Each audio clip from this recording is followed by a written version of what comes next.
There we go. Yay! What's your Wargamers Season 5, Episode 2? Technical difficulties. But hey, I think we got the screen things figured out. What's your Wargamers? And the and all the multi-band noises coming out of everybody's speakers. Yeah, we're just messing around with some extra angles tonight because we're going to do a bit of a paint and chat with everybody. Looks like we've got Very Silent Mouse in the house with Striker as well. Hello, everyone. Yeah. Hey, Mel.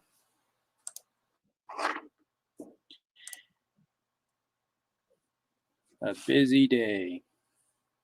So, Rusty, how do you want to do our intro? Shall we do a little bit of our normal intro and then go into let's go ahead and just say what we've been working on. Go ahead and tell us what you've been working on and everything. Maybe if we're doing a musty drink, and maybe also we can talk a little bit about what we're painting tonight and stuff. So, shall I go first? Yeah, go ahead. Make it so. Well, I don't have a ton to show of stuff I've been painting this week, but for me, I've got the Wong, that Marvel character that I showed on the Facebook page that I painted recently, and I am painting the other character, Doctor Strange, tonight. That's what I'm working on. So I'm going to try to get a little bit of decent work done on that. And so, right. Yeah, I was painting. Is he the right Wong or the wrong Wong? I guess the only thing I could show is I could show this. I'm being adventurous here, actually changing my cameras after everything that just happened. No, don't. So that's actually a better picture of Wong, probably a little bit better. And so working on him, and then I'm not working on these guys tonight, but I got these guys ready to do my Beastmen. These were a pack in the realm of Chaos blisters of 5 Beastmen of the Bob Ollie type. So got some shields on these guys. And just all different kinds. I've got the original Citadel style shields as well. I have some of the ones that I've purchased that were made, cast in metal to be very similar. Some of these larger versions too here. This guy doesn't have a shield, but I'm looking forward to painting these guys out. These are Nurgle. And then got Doctor Strange here that I'm going to be working on. And I also have his cape and then his base there. So working on him for the Marvel game. And I'm going to switch out of here back to the other. And tonight's beverage is going to be just a plain old boring Coors Light. Just something to quench the thirst. A little bit mountains. That's right. I definitely got the Blue Mountain. Nice and cold. I thought about bringing beer tonight because it's kind of warm down here because we had like a 65-degree day today. Oh, okay. We've got snow. So the house heated up. So I'm like, I was sweating earlier. It was so hot. How about you? What are you up to tonight for looking at what you got? Well, I have basically finished my Dystopian Wars set that I had in my video the other day. I got that set all done, and tonight I want to work on this radar dish bowl here thing that I made, the 203 grenade that I want to work on that I made. But I have these all done up. don't know if you can see these things very well. Oh yeah. I got the little turrets done, the different versions of there's 4 different inserts that you could put in. Mm-hmm. You got the Nice. like kind of like a lighthouse / gun turret type thing. And then there's a radar dish on here. And then a flak battery gun. Nice. And then I have these radio towers. These things right here look like little Eiffel Towers. Got those all finished up. I was worked on them last night, and then I got the little radio communicator or something like that building. Mm-hmm. So I got those done, and then along with the little hangers. Awesome. Those are finished up. So I got to start working on this little thing right here tonight. Get that worked on. Hey, we got some individuals in the house tonight. We got the robe. And it looks like, let me see here. Back up here in the comments, looks like Justin Skoll has joined us. Yeah. And let's just kick out some. Let's see. There we go. Everything's running a little slow tonight. Finally painted up my orc chariots from Black Raven Foundry. That's Mel said that. Got some. I'm on my 16-year-old laptop, so apologize if things are a little slow. It'll sound like the beer. It's a good beer, but I'd rather have a Guinness. Yeah. Guinness is pretty good. Let's just say Coors is kind of, sadly lacking in flavor. In Canada, it's 4%. The light. I actually really like Coors Light. I like the taste of it, but I'm kind of used to it for a long time. I've had it for so many years. Yeah, when I was stationed out in Colorado, I used to go to the Coors Brewery all the time. Mm-hmm. Just go up there and hit the foothills and enjoy a drink. They had the favorite one they had was the Coors Extra Gold, which became the Killian's Red. That was my favorite. Oh yeah, that's right. Yeah, that was my preferred. We got a mini war mutt is in. Hello, mini war mutt. Train looks, yeah. I'm on my phone, so I can't or lose YouTube or you.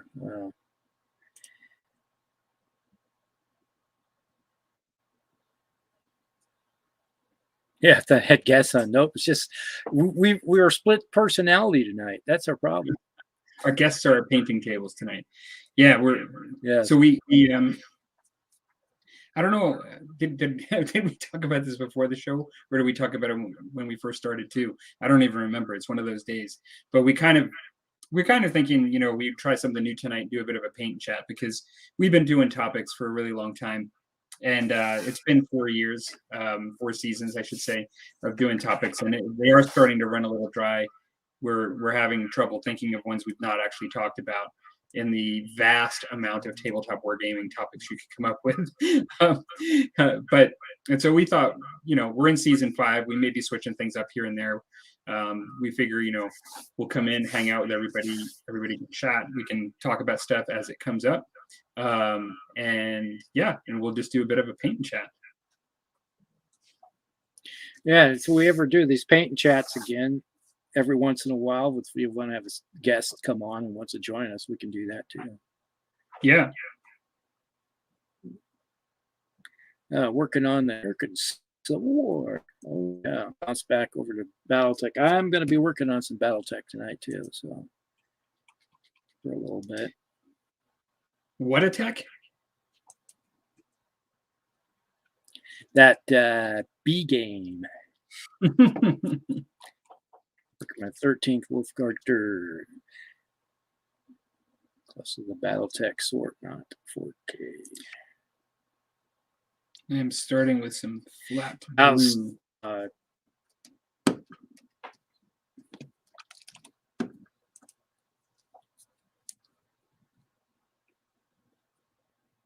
Yeah, it's like after a while, you just sit there and you look at topics, and we're sitting there. We spent the last 2 weeks. You got a topic? No. Do you have a topic?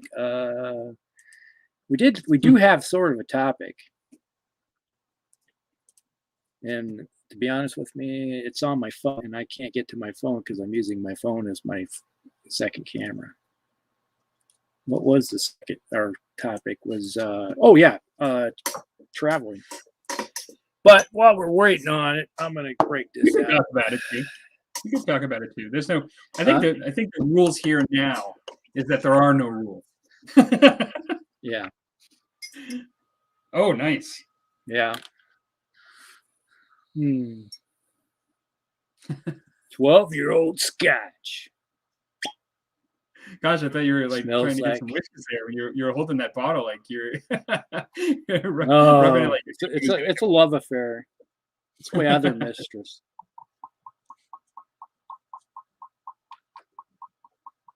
Gosh, that almost sounds like it's on the other side of my room when I'm hearing you pour that. It's weird, the echo.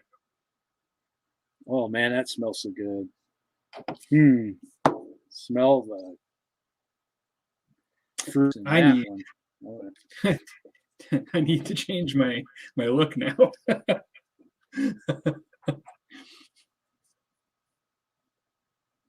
Oh, it comes from a sherry cask. Okay, that explains why I'm smelling that. All right. Glenfarclane.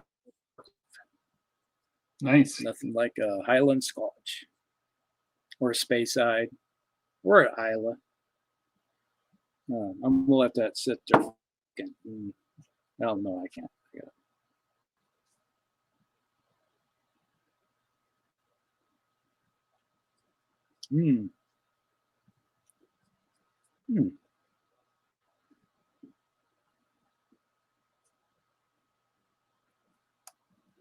Definitely tell it's got a nice color. Let's see that.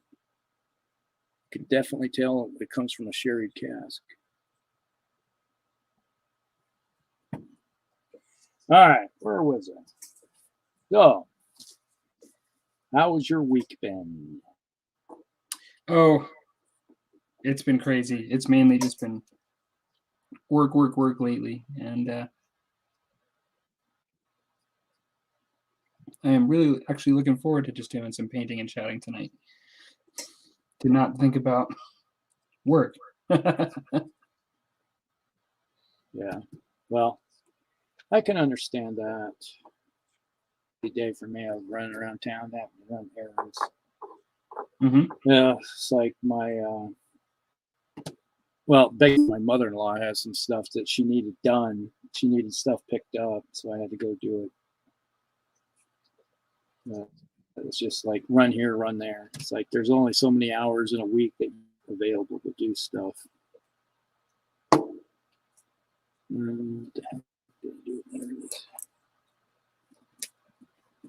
All right, move the water container away from the scotch. There we go.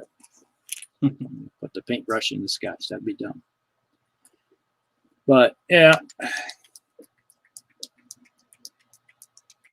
You've been playing a lot of Battletech lately. Yeah.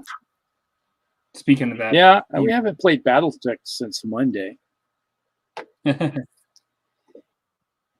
had a Battletech game on Saturday. Went traveled 120 miles, which is related to the topic tonight, which is our first topic of the night. Is how far is actually traveling, worthwhile? It's like how far would you travel for a game? Or how much would you and inconvenience yourself too? inconvenience yourself to get a game in. Yeah. And right now it's like say furthest to inconvenience myself for a game is like going out to Pennsylvania. Pennsylvania. Back to Historicon. Yeah. How long of a drive is Go that? to a convention. Oh, let me see. It's a day drive, roughly maybe 12 hours, something like that. Not that bad. Well, if I had to be honest and say how much would I allow myself to be inconvenienced to get a game in, it would be very little at this point in my life. Yeah. You know, like, I don't know, having teenagers that need stuff and, you know, working Monday through Friday. For me, I really enjoy being able to game again, you know, like after COVID, like, well, after COVID, but, you know, like after sort of that first year of COVID, for the vaccines and stuff, the, now that I'm getting a game in once every week to 2 weeks, but it's still, you know, fairly convenient, you know, situation. Yeah. It works great. I enjoy it. But if I had to drive really like an hour and a half total, like even 45 minutes each way, I'm not sure if some days I would always do it, you know, or even an hour each way. I definitely wouldn't do that at this point. Like it just, I don't think I could give up that time on my weekend just to travel. And so I'm kind of spoiled. I mean, part of it might be that. It may be that what I would have to do is just do it much less frequently if that was the only way I could game. Yeah. Yeah. Typically here, it's like Mel Stryker. He lives, 35 minutes away, one direction. And then the other direction, about 45 minutes, 50 minutes away, is one of the other guys we play with. Yeah. In the opposite direction. So it is almost the same amount of time for Mel to go to the other places as it takes to get to my brother who lives on the other side, where we go play Battletech sometimes. Like this weekend, the game that showed up from this week was it's about an hour and 40-minute drive, something like that. Yeah, that's a lot. Dedication. And then in 2 weeks from now, we got another Battletech game on the other. That's 2.5 hours away. We're gonna go play. 2.5 hours one way. Yeah. Woohoo! Road trip. Yeah, it definitely. And that's still inside the state, so. Yeah. Well, that's good for you. That's halfway. It's like I live in the middle of the state, and then 2.5 hours to drive to the other side of the state. Mm-hmm. If you drove from one side of the state to the other side of the state, it's about 5 hours.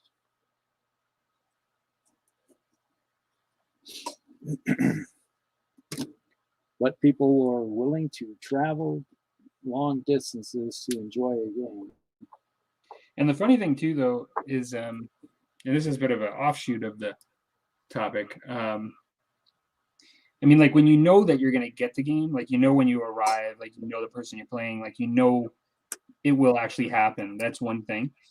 But yeah, if there was ever a time, like in your gaming career, where you were somewhere where you didn't really know other gamers, and you were like looking to get a game, you know, which is you don't have like a gaming club or a group.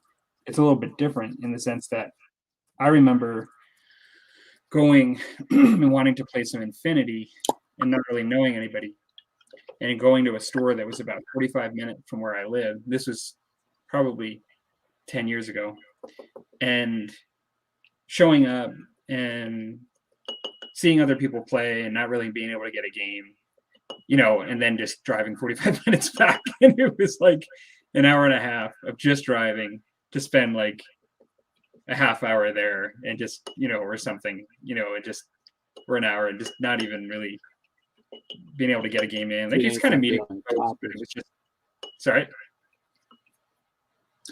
Yeah, it just makes you feel like crap in a way. Yeah. Well, it was a total waste of time. I mean, like, is what it felt like. Yeah. But then to make matters worse, the last time I went there, I actually scheduled a game with somebody through a local Facebook group. And I did the same thing. I went 45 minutes to that place, waited for them. They never showed up. And then I drove back. And so those kind of experiences definitely shaped my, thinking about getting into gaming groups and just the difficulties of that and driving and this and that. Because, at the time I was still working a full-time job with a family and everything. And, like I was doing all this other stuff. Like this was actually my time, if that makes sense. Oh yeah. You're definitely, you're looking at all that time to do something. And you said, that's part of that old social contract to talk about where, you're going to go with somebody and you make the arrangements to do it and then they don't show up. And you're just sitting there, sitting and spinning, it's like, I've done that many times where I'll show up to it's like, all right, all right, we're going to be playing at this time. I'll see you there. It's like, you're going to be there? Yes, I'll be there. You're going to be there? Yes, I'll be there. And then you sit there and wait for 2 hours and they never show up. Yeah. And you're like, and you get a hold of them again. It's like, where were you? It's like, oh, I forgot. I slept in, blah, blah, blah. And you're like, I didn't sleep in. I was there. So thanks a lot, pal.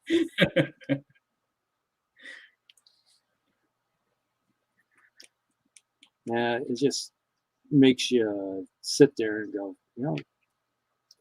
I really enjoyed that. Not. Actually, and sometimes it makes you kind of just think about your life choices. Yeah. You find a new hobby or a new group of friends. Like, what the hell am I doing? Like this isn't normal. Like when everything works out fine, you've got your friends, your gaming buddies that or whatever. It feels great, but when you actually end up situations where you're sitting in rooms and people are, that you don't know anybody and people are, I don't know, just not showing up for games and just it feels totally weird and like you end up just wasting a ton of time to go down there and it's just sort of really awkward social situations and stuff. Then yeah, you're like, man, what am I doing? At least that's me. I know. Fortunately, I've actually met. They will show. Mm-hmm. Or you set the time up and you go and say, all right, and then they get there and it's like, well, I'm not really feeling like playing today. It's like, but we can sit and talk. Okay. Well, I mean, fortunately, that's when I didn't kind of have the kind of folks that I knew in the city. Like it's when I first kind of started gaming in Calgary, and I feel great that I know a lot more people now, and it's very comfortable for me to game now. Yeah, it's just like you get people. You get in certain groups where they see you, and they know who you are. And it's like it's like, oh, this guy's a good guy. This guy's a jerk. I don't want to see him. No, it's like, no, you play him. No, you play him. Gosh, that sounds so familiar. It's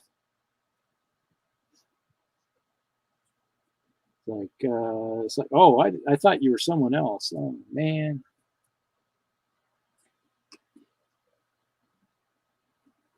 Let's go look through the comments real quick here. Show we at.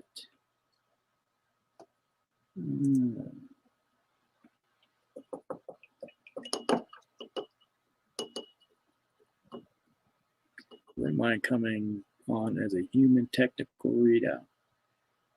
Red Green TRO. I'm gonna jump in on one here. Just he says he'd rather go on the Long Island Railroad to go to New York City and get to Caplet Staggett's. Are you in Long Island, Red Green? That's where I grew up originally. I'm in Canada now, but I've been to a lot of places since then. But born and raised in Long Island.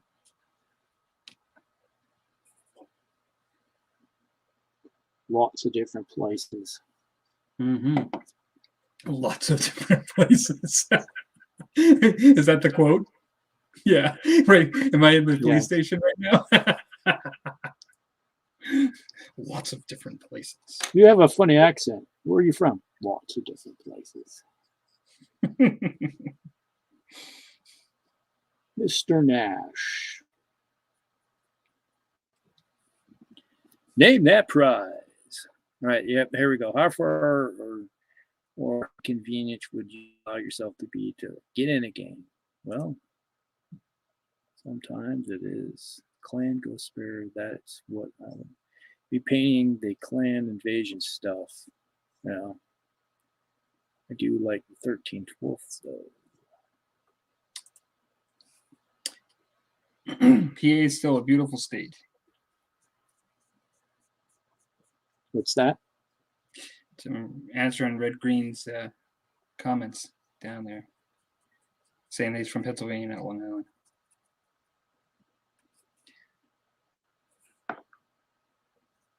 I've never been to New York. There's a handful of states I've never been to. I've been into all the other states in the Union, except for New York. You know, everything New York, north in New York. I've never been to. Well, it's pretty diverse. Like, you know, you have the city that everybody, many people think of, you know, Manhattan, but then it's such a big state, so much beautiful country in New York. I'm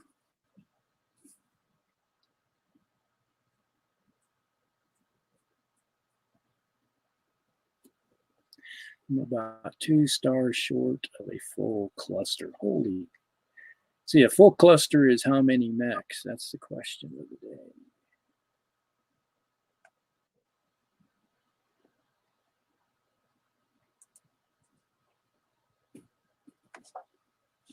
For those that don't know,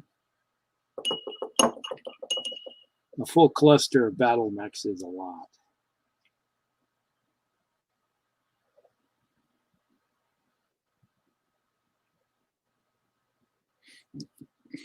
Okay, all that snack, if I had a bag, what would do you all like? Let's choose. Yeah, I was raised in Wantagh, Belmore, New York, Long Island, Red Green. So actually just very close to Massapequa. Literally, like, I think 2 towns over.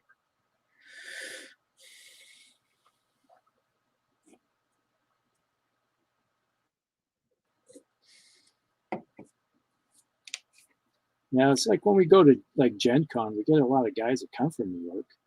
Mm-hmm. Actually, physically from New York City, but you know, since New York is a large area, there's a lot of people that come from the state itself. Yeah.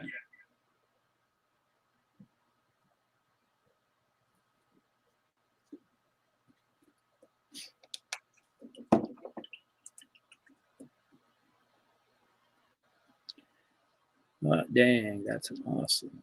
Okay.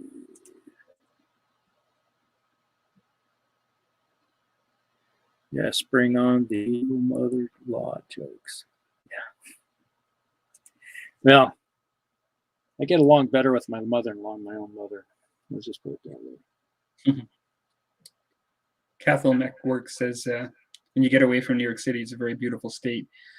Live in western part of it. I went to university in Buffalo, and so I used to traverse a good portion of the state often to go back from Long Island to Buffalo. And yeah, like western New York is really, really pretty, and so is western PA, like the Allegheny area. I used to go down and backpack in there. Yeah, and that's actually really nice too in Pennsylvania. Yeah, if it looks like Pennsylvania, then that would be really nice to go see. Because I've been throughout Pennsylvania. Yeah. Mhm. Oh, last week or the other day when you asked me to flip our show to next Thursday, Mhm. I wouldn't be able to because I wouldn't even be in the state next Thursday. I'm going to Minnesota.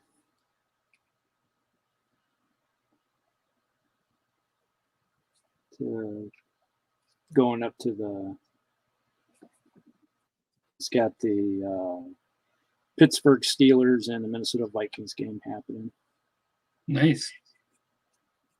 My kids got my wife tickets to the Pittsburgh Vikings game.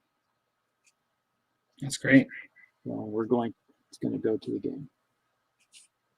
What is your top 2 types of yellow paint you use? What brand do you use? Like which paints?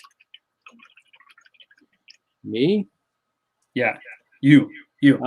My choice is the ones I can get my hands on, which is usually it's just GW stuff. But like, okay, so which one? Let's see. It's like Ural yellow is my preferred because that's a nice color. Mhm. Like that. Mhm. Ural yellow. And then and the other one is Avalon Sunset. Those are my 2 go-tos. Mhm. Yeah, it's funny because I can get my hands on pretty much any paint I want, I feel like. But I actually also use GW paint for my yellows. And I also use Avalon Sunset, which I'm using right now. I'm mixing some yellow up right now. Because I find that it's a great base for yellow. Like I find that you can use for a lot of things, but it's just a really nice covering yellow, like to get yellow going over primers and like just as a nice foundation. But then been using Flash Gits yellow for a really nice bright yellow, and with Citadel. And right now I'm mixing the 2 of them about 2-to-1 Flash Gits to Averland, just to do a first kind of highlight on the Doctor Strange's rings. When I say rings, not the ones on his hands, but like the weird things that he's flying and his magical rings.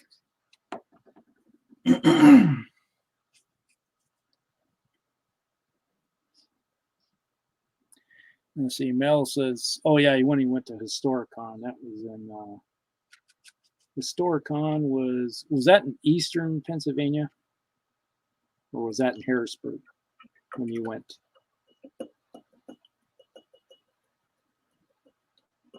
I can't remember. I think it was Harrisburg at the time, or that direction.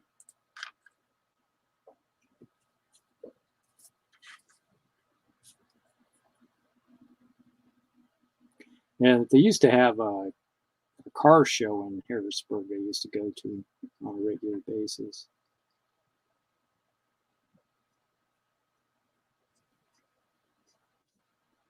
When they used to have the Cougar Club of America, Mercury Cougar Club. Oh, it's a good thing you specified the Mercury. Oh yeah, I figured that. All right. Yeah, I've had a lot of Cougars in my day. Cars, that is.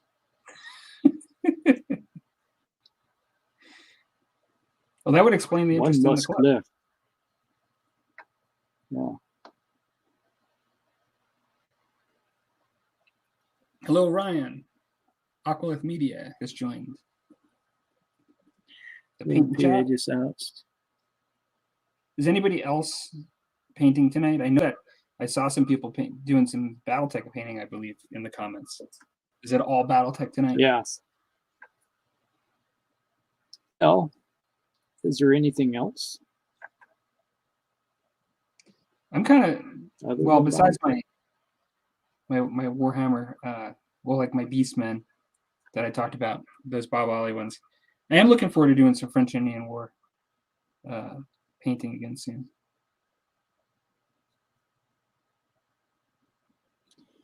Yeah, there is for a game I've gone across the country for a game multiple times, 2,000 miles.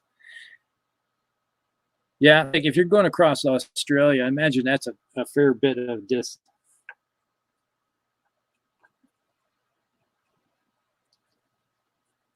It's not a small continent, that's for sure. It seems awful small on the globe, though. When you look at a globe and you hold the globe up, it looks awful small. But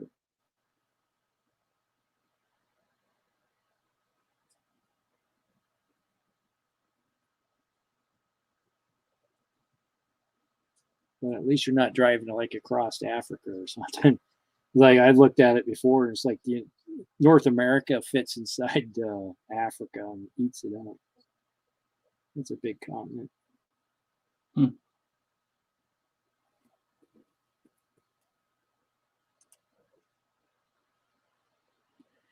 Conventions probably would be really willing to travel for a normal game. Might be willing to do 2 hours.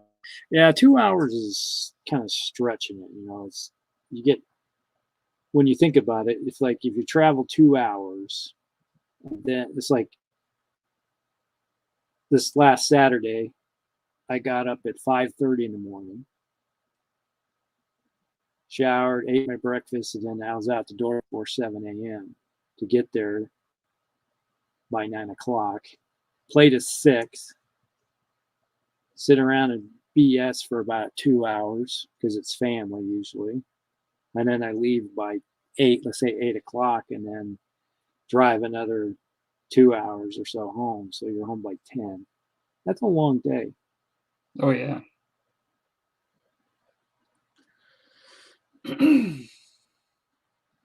So we got a couple folks that are not able to paint right now for various reasons. Hobby space being relocated, Clark says, and Brian is going to get back to painting this winter, which is a great time to get painting done for sure. Striker Your Mail says if I had my paint table near my computer, I'd be painting 15mm fantasy. I want to actually do some of that too. I've got some of that stuff waiting in the wings. I was probably talking about that this time last year too. Oh yeah, you got your D&D battle battle systems. Yeah, battle systems. No, it's battle something. I'd rather tack the LRR and go to New York City. LRR. What's the LRR? Long Island Railroad. I'm thinking that's what. Oh, okay. Yeah, that's the thing. Mass transit so much over there. We don't have such things over here. Like us, mass transit is like taking your car someplace. A big car is mass transit. Yeah.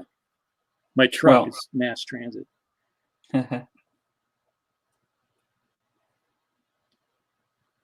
Anymore, I won't go over an hour myself. Disability. Yeah, it's like you have a hard enough time. Mel here, he had the most convenient of having himself blown up. At least you dodged when you ducked when you needed to. So.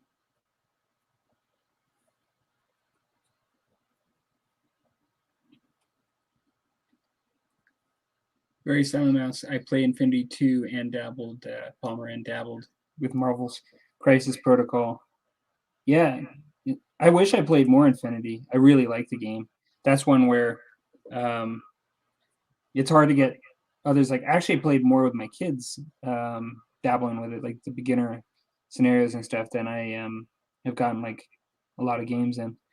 But I love it, and I am going to continue painting it and hopefully play more of it in the future. It's a lot of fun. It's a great game.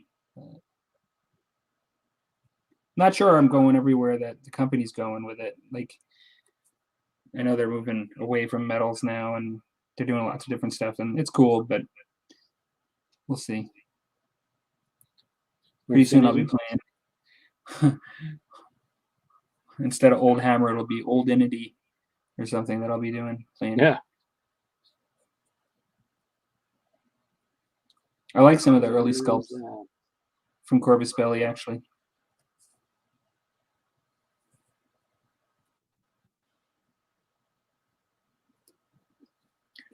Yeah, so take usually 2.5 days to get to the state border here driving.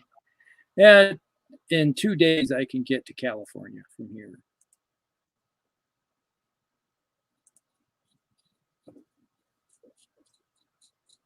Like 1 day's travel, I can get to Utah from here, and then the next day you're in California, or let's say state, or going to like Oregon or someplace that needs the coast. Either direction.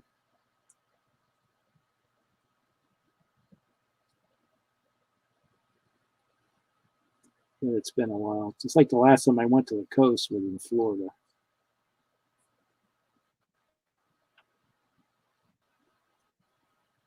Oh, it looks like Curtis is in the house. Hey, Curtis. We are Speaking of doing Pennsylvania, a paint and chat tonight. Woohoo! Can you believe that? yeah, we're doing a Curtis thing.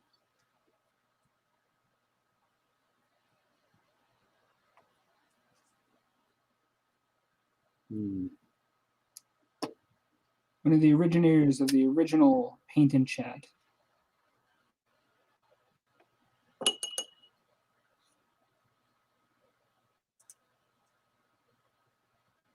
Lancaster, Pennsylvania.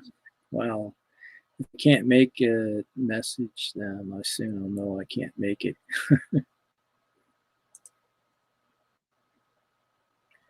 Yeah, there's no fun to sit there and all day and play with no one to show up. Yeah, that was a suck thing. It's like you set the time up to do it.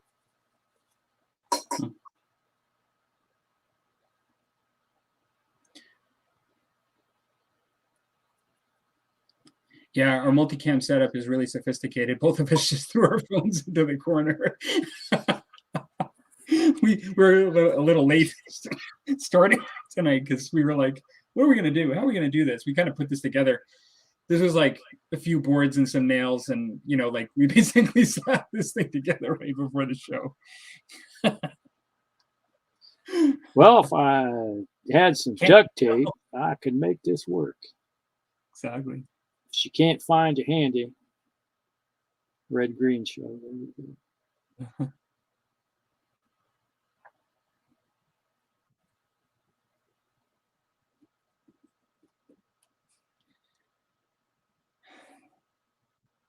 Where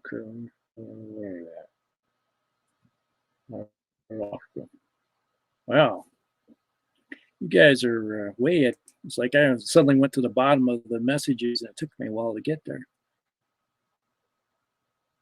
Okay, here we go.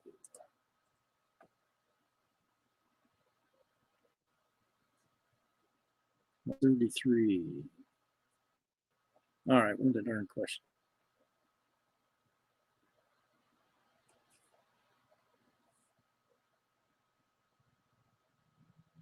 This thing's acting up on me.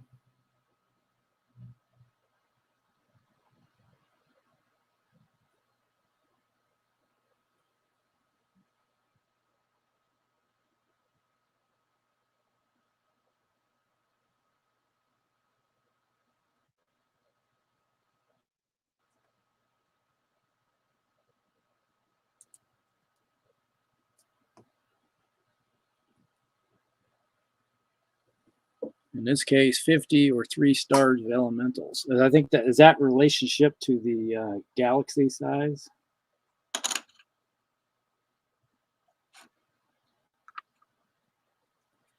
Three stars of elementals. A star of elemental is what, 25, right? I have 25 elemental stands sitting right next to me right here. Like they are right there. Are you talking about Battletech? Yeah. Yeah, because I was going to say, I have no idea what you're talking about.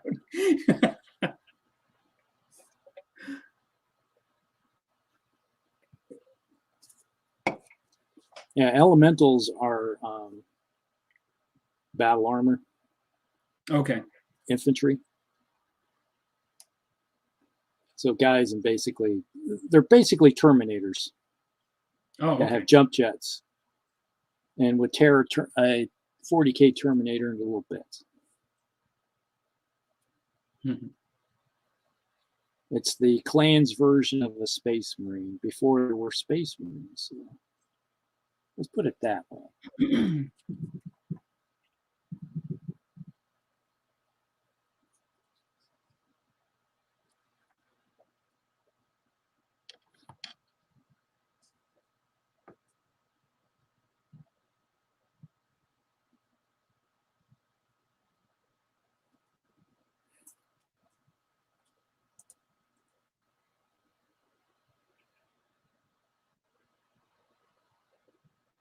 Yeah, they're good away from New York City. It's pretty state. Live in the western part of it. Yeah, the western part's really nice. You're pretty far back. Yeah. Like I said, I'm just slowly clicking through them as I'm working here. Yeah. So everybody's comments gets put to into the feed. So if somebody's watching it later, at least they get to see what we're talking about.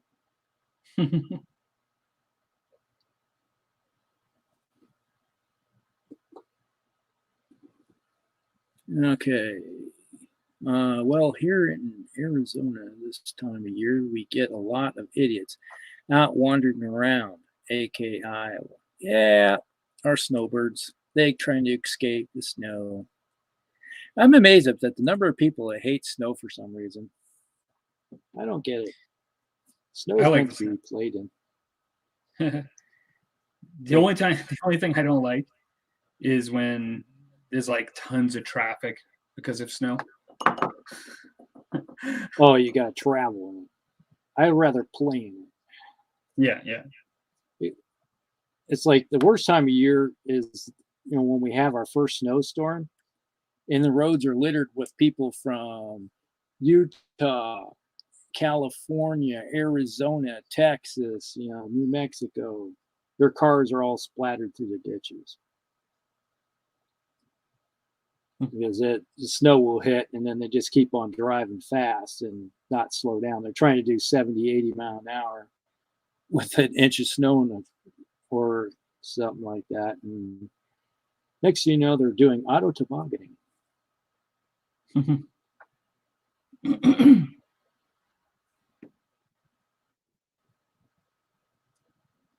The worst, most of the time, it's California is the big offender.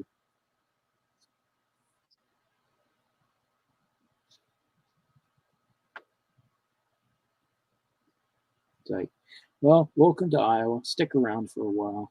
You'll enjoy it while you fix your car.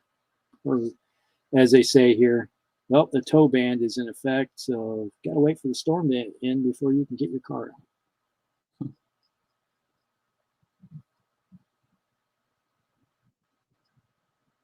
When I first moved here, Calgary, I kind of thought, even when you do the kilometer, because I was kind of converting, converting like miles to kilometers in my head, like when looking at the speed limits, and I was like, this is pretty slow, like it's pretty slow, like the way they want you to drive.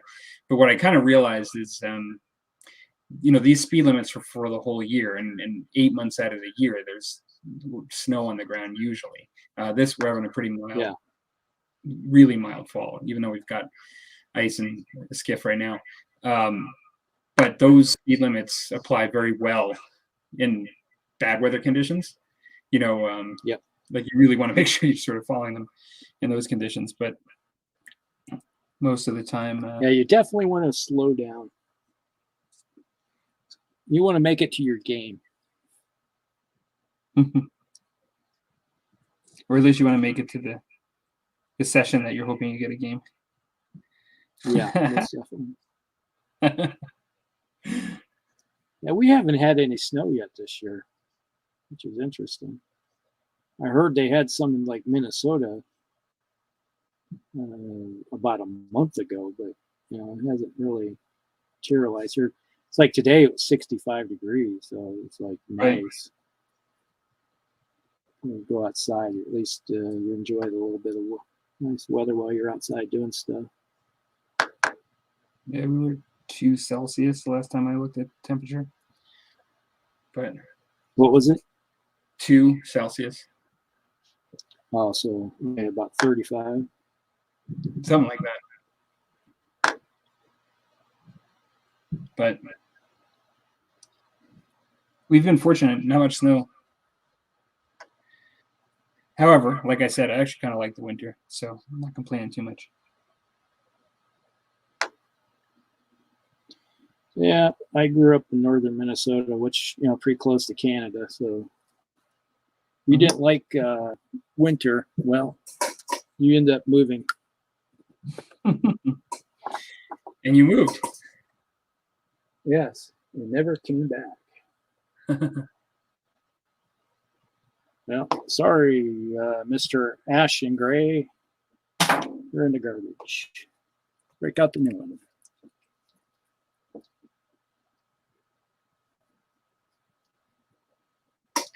Of course, you think you know I have family in Clarinda, Osceola, and Centerville. Yeah, that's the southern part of the state. And southwestern.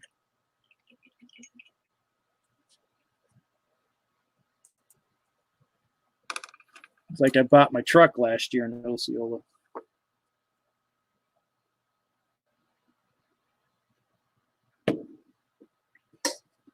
I traveled outside of the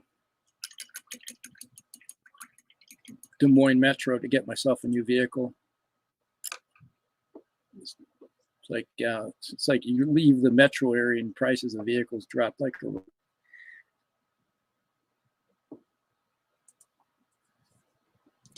This last bit though, used car prices went up, huh? Oh yeah, it's well, nothing's being produced, so everybody wants a new vehicle, so everything's going up. Yeah. Ryan Ackworth Media. Oh. It's a new name. Lancaster. That's where we went to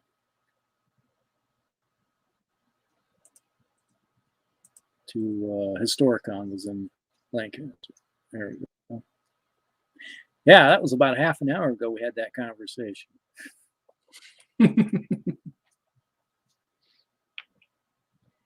wish I were painting, hoping to get back into my backlog over the winter. Hey, there's Clark. Yes, it's like your hobby space got relocated to the basement. That happened to me. It's like when we first moved in here, this basement was my whole basement was my hobby space. There was nothing down here but game room. Mel can attest to it. It's like we had my game table down here, and it was just an open area. And then kids started showing up, and things that were upstairs started moving downstairs. Yeah, well, that's where this room is in the basement, but it's a finished room, but it's in the basement. Yeah. Well, this used to be your fish room, right? It definitely was. And at one point, it was both a fish and painting room. And if you go back to my early videos where I was painting Wrath of Ashardalon, like, you know, the D&D boxes, board game and all that stuff, you could hear the trickling of the fish tanks. The soothing, gurgling sounds of. Yeah, I remember the soothing, gurgling sounds way back then. I remember somebody complained once in one of my videos about, you know, the sound of the water, and I'm thinking it ain't gonna stop because there's somebody in there that's gonna kind of needs that. It's that oxygen. It's like, how would you feel if I shut the cutter off? You're not going to like that one bit. Man, that's been a while back, too. Yeah, time. Like, how long ago was that? Well, I'm going to say it wasn't any later than 2014. Yeah. It could have been a year so earlier. 13 maybe. I don't know. But unrelated thing is one of my highlights of my day today is I have the I may have told you I'm fortunate that I have like a little saltwater reef tank in my office. It's just the beginnings of it. Yeah. And I have one, it's a small nano tank, and I have one fish in it. And I never had this kind of fish before, but it wasn't really eating what I normally feed all my fish, that all my fish normally eat, no problem. So today I brought in some frozen food, some frozen mysis shrimp, and the thing went nuts for it. Like, it was just swimming all over the place, eating it all. And that was like the highlight, like just seeing this $50 fish start eating. When I say 50, that's 50 Canadian, but still.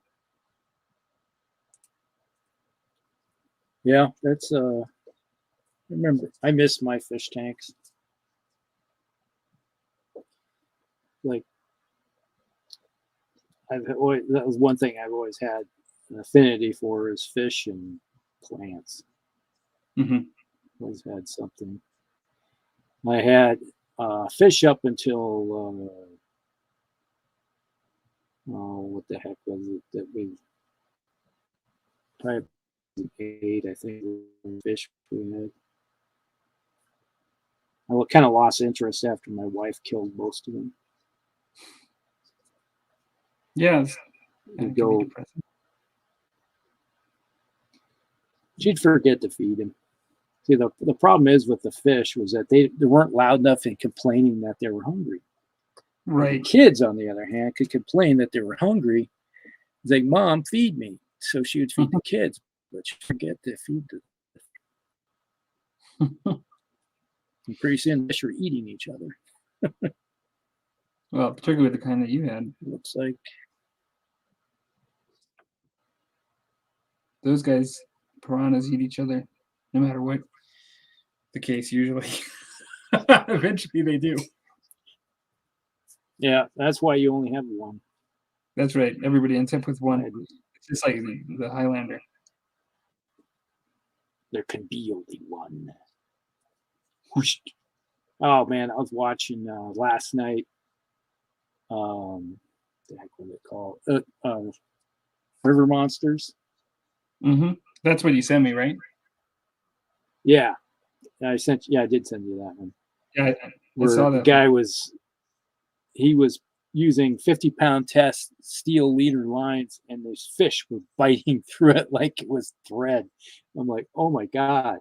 And this is a freshwater fish? What the heck is this thing?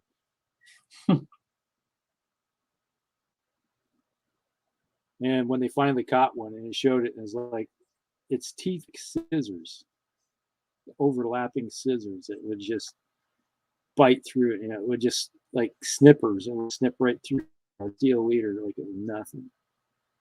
I'm like, oh my, that's a nasty fish.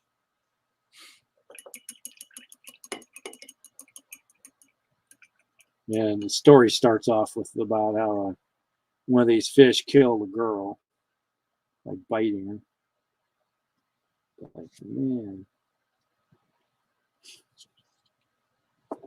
that would not be fun.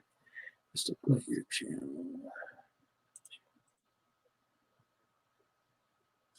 Yes, the Long Island Railroad. We do have the Amtrak goes through Des Moines. So if you wanted to go to Chicago, you could get on the Amtrak or head to Colorado over to Denver if you wanted to. But you got nothing south or heading north unless you want to take a bus. And that's no fun. Have you ever taken a bus before? Me? Yeah. Not probably like long, not like cross states or anything like that, but actually, I've even taken it like just between Edmonton and Calgary because there are times like my family might go up to see my wife's parents, and they have like 3 hour bus that you can jump on, and it just has one stop in Red Deer, which is halfway in between, and it's nice because you just can jump on it one way and then ride back with them. You know what I mean? Like, Yeah. but I've not done like cross country bus kind of trip, or like something that you see on planes, trains, and automobiles or something like. Yeah.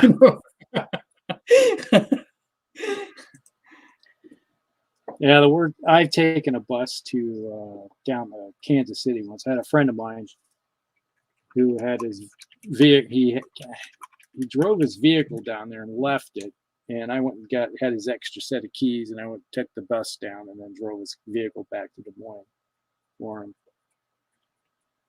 And boy, that was an interesting trip. It was just like 4 hour trip. Mm-hmm. But it was like a bunch of interesting characters. Let me tell you. Well, that's not that much different than what I did because mine was 3 hours. Yeah.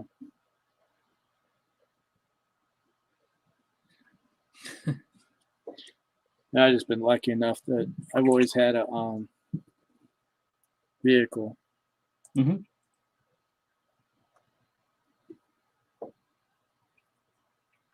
Yeah, I didn't have any problems when I took it.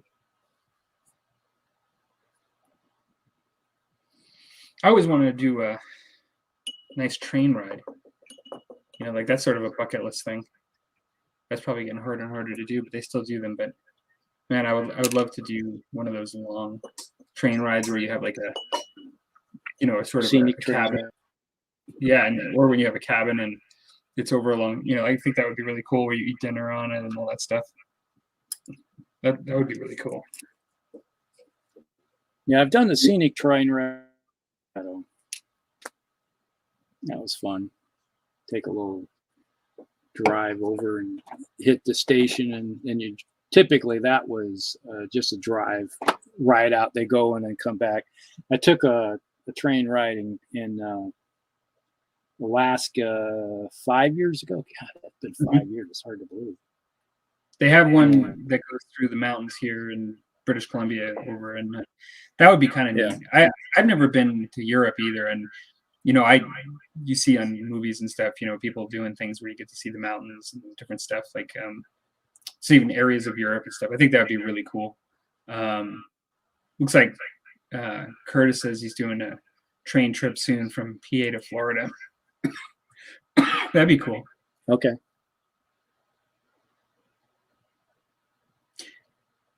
I do, yeah. And I just mean any sort of train, really, just, passenger train. But I really like old trains, too. And that I'm probably speaking to some people in the right group because there's a lot of crossover between train people and model car people and like miniature people, like that, miniature gaming, the people that paint the miniatures. There's a lot of crossover, in the communities. Yeah, definitely. There was one time I had train sets here, and I had my own train set up down here in the basement. And then when my son got old enough, he realized that those look so much fun to play with, and he destroyed them. Mm-hmm. And then years later, and it's like he was like, "Dad, just get into model trains." Well, I had some until you came along. He's like, "What do you mean?" You kind of destroyed them.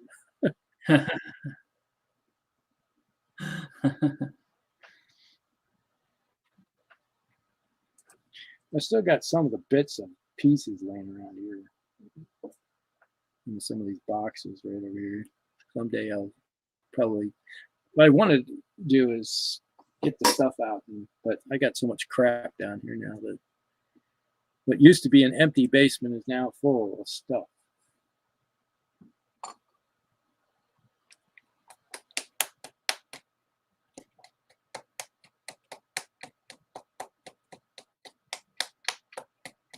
I've been thinking a lot about how I want to paint these beast men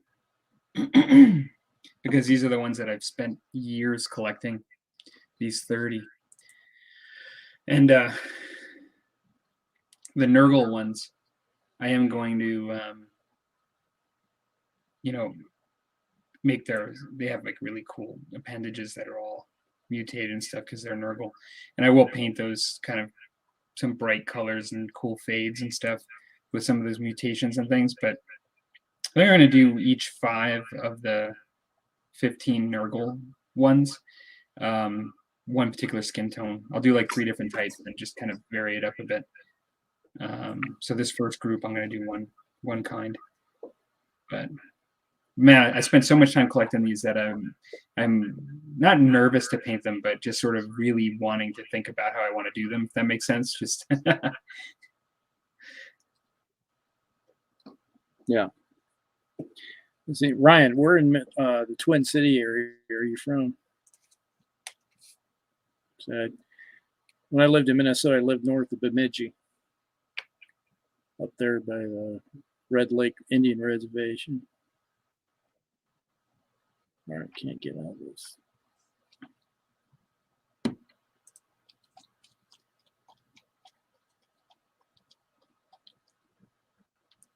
2 Celsius. Well, Yes. we've had, gosh, so far this year, it's only gotten down to about 18 degrees, which is roughly what, about 5 below, 6 below Celsius.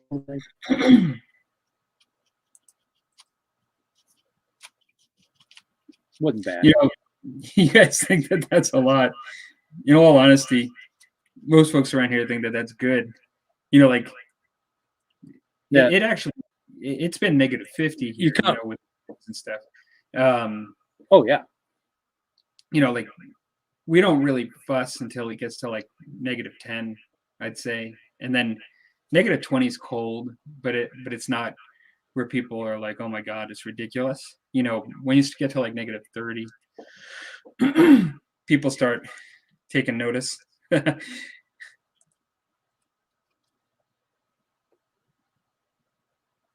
Well, it's definitely, is it when you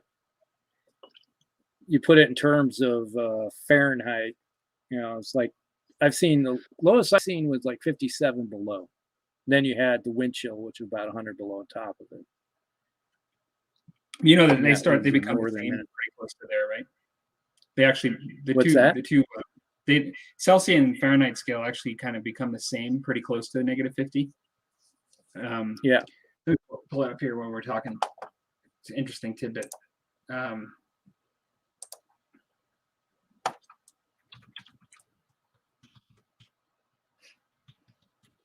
Yeah, it's like you go outside and it's like, okay, got to do the chores. Yeah, those times when we'd light a fire under the tractor, you'd have you'd plug the tractor in to keep it warm enough to try to start. Mhm. It would start, but it was so cold that you couldn't get it into gear. So you'd light a fire under it to heat up the crankcase so you could actually put it into gear to use it. Well, negative 40, that's when the 2 scales meet. Negative 40 Fahrenheit, negative 40 Celsius, exactly the same temperature. Which is weird. I always thought, because they're not actually fixed. Like, you know, they expand differently. Like they measure temperature kind of differently, and so it's weird how those 2 scales align. But yeah, that's a point where they meet.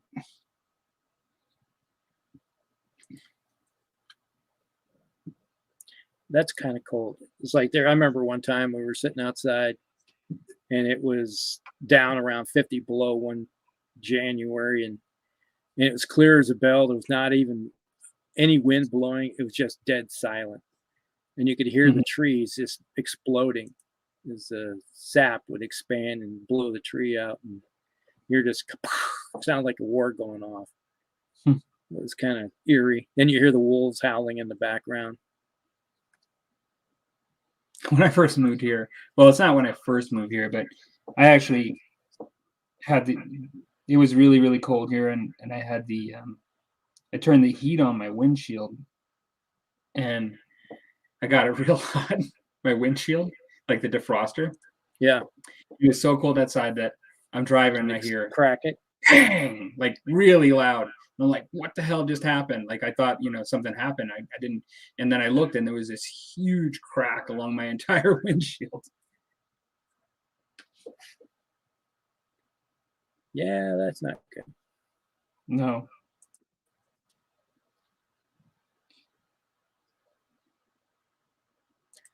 Yeah, the old bus ride. I'm in the bus ride conversation now.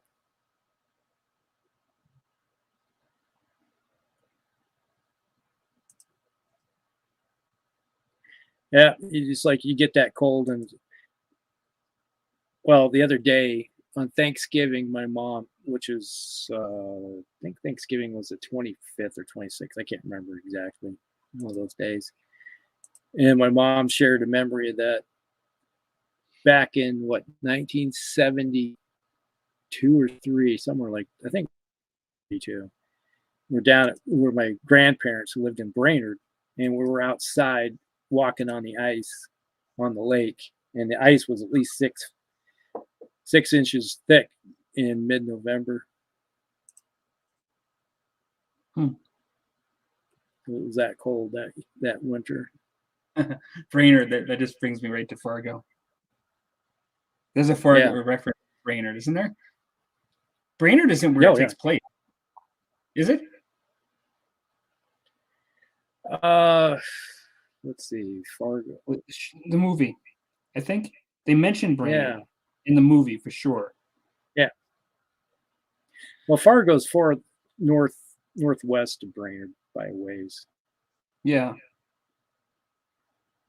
But it's like they always talk about Brainerd is that's kind of like between Bemidji. You go straight east from Fargo, you're going to run into Bemidji, then you go straight down from Bemidji, kind of cockeyed angle, and you end up in Brainerd. Mm-hmm. That was a great movie. Well, did you ever watch any of the TV shows? Absolutely. I'm still waiting to see because I only see them on Netflix. I'm still waiting to see the most recent one. It's been out for a while, I think. I think Chris Rock was in it, right? Yeah. Yeah, I haven't seen that one. Took care. That was Kansas City. Yeah, I want to see that one. But on Netflix in Canada, they haven't shown it. That particular season. I haven't looked and see if they have a new season coming or not. Minnetonka. That's usually when they show it, is right before the new season. Yeah.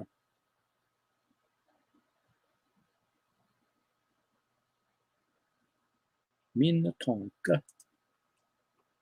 It's a great show. 2 Celsius is the dead of winter here. It's like that's a nice warm day in January.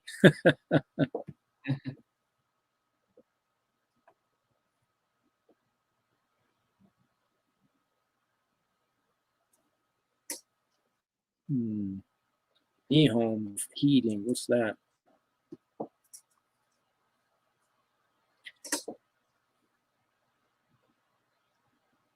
Oh, minus 36 Fahrenheit. That's if you never felt those temperatures before, that's kind of crazy. It's like last year, because I always walk every day, no matter what the temperatures are. And last year we were having like 35, 40 below wind chills going on. I was out walking, and I just throw my winter war gear on, and I had people stopping. It's like, oh my God, you need a ride someplace? And it's like, no, I'm fine. I'm just out walking. And they're like, you're crazy. No, I'm just enjoying topics. Oh.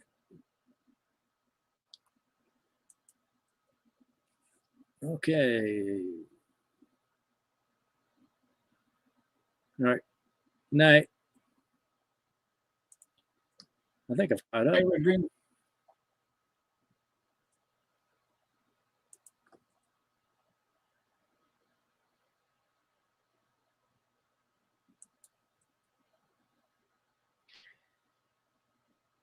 Oh, January is like 100 degrees Fahrenheit. Yeah, that's our typically our June through September there around here. We'll get that kind of stuff happening with our almost 100% humidity. That sucks.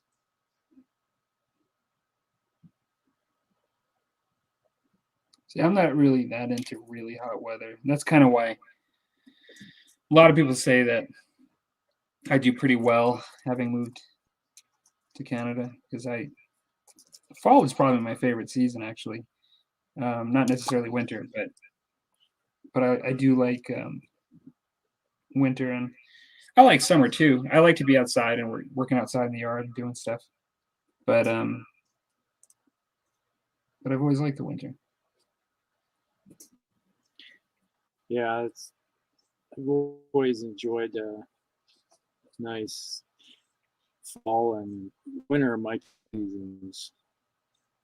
I don't mind early summer when we're talking June, or a lot of times the air conditioning has to come on, and there's been some years the air conditioning comes on in April around here. I actually don't like own 85. Well, you really don't need it. I'd never seen air conditioning until I moved to Iowa. When I was in North Carolina, I definitely had it. But one thing I really didn't like is North Carolina is a beautiful state from coast to coast. Well, like from coast to the mountains, it's beautiful. Like I love there. My parents live there, but when I was central there and like it was really hot and humid in the summer, like that's probably the worst kind of weather for me, is like really hot and humid. Just a matter of taste, Yeah, I guess. My first real experience with southern weather was I left in like March from Iowa to go to boot camp, and went to Fort Jackson, South Carolina. And it was probably about 50 degrees here at the time. And I still, it would still get dropped down to the 30s at night. And I get down there and it's like 90 something degrees with, almost 100% humidity. It was like, oh my God. Yeah. I was acclimated at all. That weather. This is starting to look like Doctor Strange. Look at that.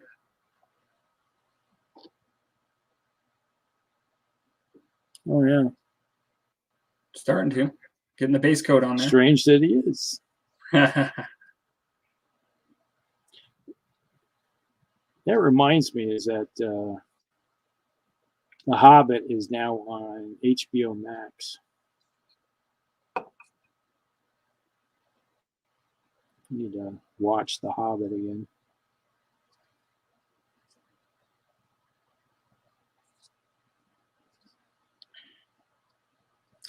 Just the base coats there, Ryan. Ryan says, nice work. Yeah, just the basic colors. But still, when you see all those colors coming together when it was just all black paint, black primer, it's kind of nice feeling.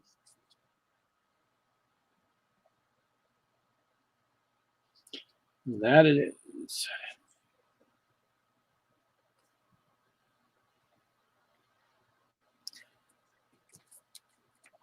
I'm just working on some Battletech stuff. Do you use glaze mediums much? Like Lamian medium or glaze medium from like Vallejo? No, I don't. Finding Vallejo stuff is kind of hard. I know that the railroad shop has a lot of the historical Vallejo stuff for paints. But how about like Lamian medium from GW? No, I don't mess with that. I find I actually don't paint without it anymore. I find particularly for well, I mean, when I want to thin stuff down, I like it better than water because it has like some body to it. But in particular, when I'm glazing, like hence glaze medium, I find I love it. I love how I can get real thin coats and a nice even coat.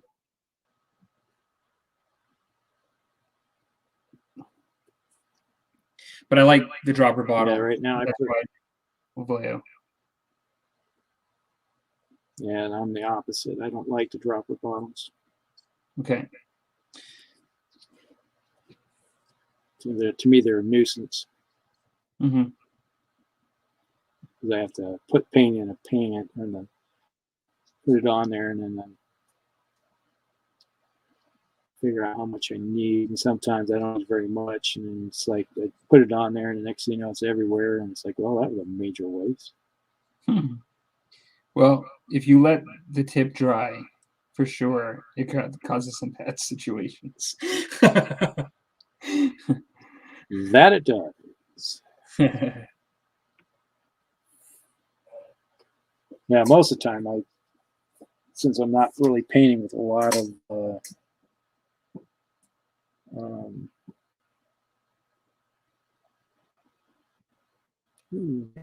yeah, but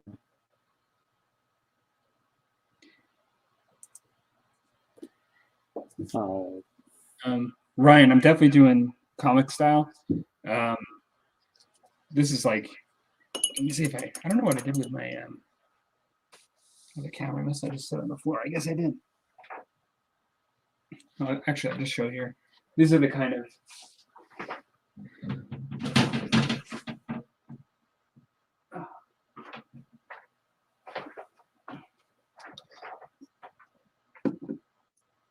just going to switch my camera here for a second.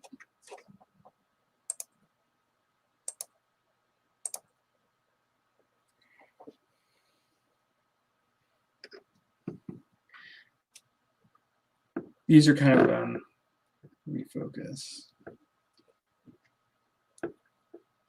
This is like when I do comic style painting, I do a little bit of inking, bright colors, and I do ultimately try to go for like my version, of like a comic book kind of paint job, just to really add to that ambiance of playing like a comic book based game.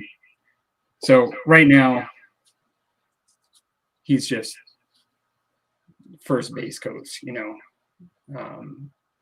but ultimately, I'll do some really high contrast highlighting and some black ink and stuff and make him look like a little bit more like he's a comic book character. That's kind of the approach I've taken with all of the Marvel stuff for the most part.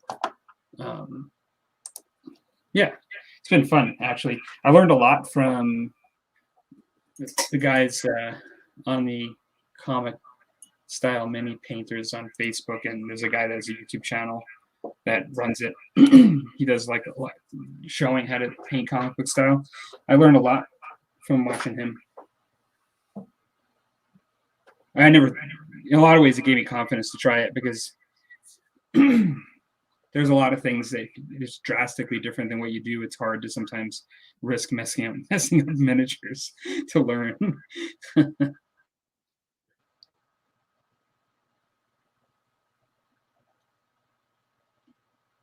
Yeah, we did the book style, learning how to do it in art school.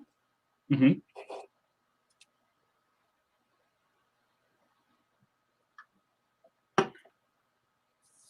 Kind of fun. Learn how to do a lot of it. Striker says Hobby Haven has Vallejo paints. Not impressed with what they do have, but there is a lot of it. Yeah, I do like the Vallejo line. My number one is model color. Like they're more their traditional line, is what I interpret it as. I do have some of the game color and the fantasy, and I do use it, and I do paint fantasy, sci-fi stuff, and like some of their stuff I really like from the game color line. But my tried and true paints from them are the model color. But I do like the model air by Vallejo as well. for the airbrush. It's really nice. I usually Vallejo for when I'm doing my historical stuff, because then I can get the exact color that it needs to be, Mhm. instead of having to mix my own and figure out the color palette using GW stuff. Just easier to like, oh, I need this color and go to town. Which is probably one of the reasons why I haven't worked on my Russian stuff forever, because I ran out of the colors needed. I bought some to do a commission. Some Flames of War, the 15 mil for the modern Team Yankee. Mhm. And I just never did get back to getting more of it. Oh, for the modern? Yeah. Yeah, have you been playing Flames of War much? Me? Yeah. Oh, when's the last time we played Flames of War? I think we played a game in the early summer, I think it was. Yeah, I've never played it. It's changed a lot over the years. It's not what I consider it's not historical by any means. It doesn't give you that historical feel to me. You're basically playing, it's like 40K with historical miniatures. Let's put it that way.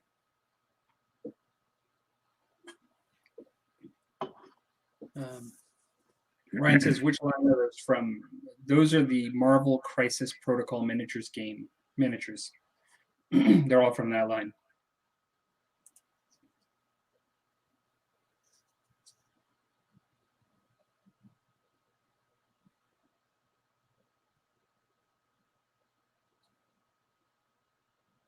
Yeah, it's like your striker had it. Mel said that same thing. I think I said was that Hobby Haven. They have the historical colors.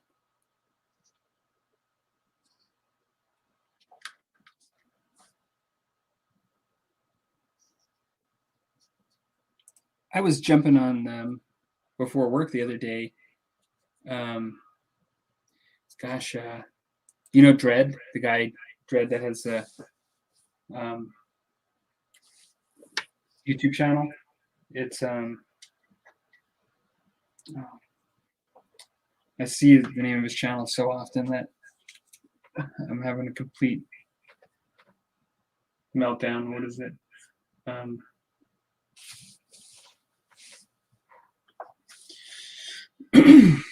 It'll come to me. Yeah. It's like Mel said, yeah, it was like June, we started playing Battle Valor Fantasy and Gaslands. And we played Gaslands for a short period of time, and we haven't played it since. It's been, gosh, what, 4 or 5 months since we played Gaslands? Solvent Abuse is what I was thinking. It's the name of his channel. Okay. But he was painting some stuff, and he was using, I think it's called Scale 75, the name of the paints. Okay. He really likes them, which I've never used them.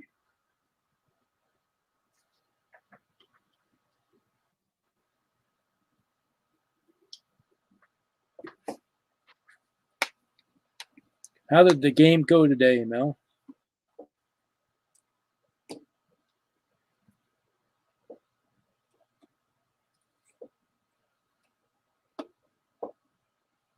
Like Mel made the trip today and played some Battle Valor Fantasy today. Mm-hmm. It's not well known. They have nice miniatures. Just look up Battle Valor miniatures, or is it fantasy? I can't remember. And they have a massive line of 15 mil miniatures for it. If you're into fantasy, it's like, where is my? Oops. I was looking for my phone a second ago, and I'm like, where did I put my phone? And I'm thinking, well, you're streaming from it. Yeah. I'm not Okay, used to it's Battle Valor Games. There we go. That's the name of the company, Battle Valor Games. So, that's who makes them. Oh, just had a breath of fresh air here. I just realized that I had a reload ready. What's that? I have a reload ready. I forgot I had it behind something over here. Yeah, it's like when I'm drinking beer or things, I always keep a cooler with like 2 or 3 in the cooler under with some ice packs just to keep them cool. I thought about doing that. Ray brought 7 wizards and I took 3. His bird of thundered me and got 2 units in behind a giant on the flank, and I feel like an encircled German army in the eastern Russia. Yeah. I thought we were saying there was a limit on how many wizards we could take at 3. Why does that say 7?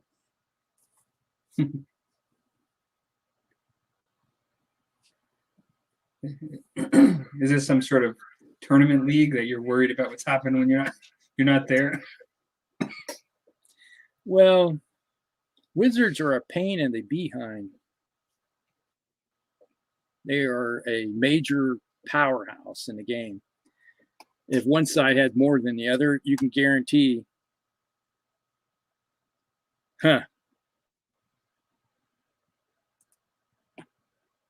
Okay, he said we did, but Ray says he didn't. We didn't. If I'm bringing it up, that means there was a limit of 3. Yeah. Okay.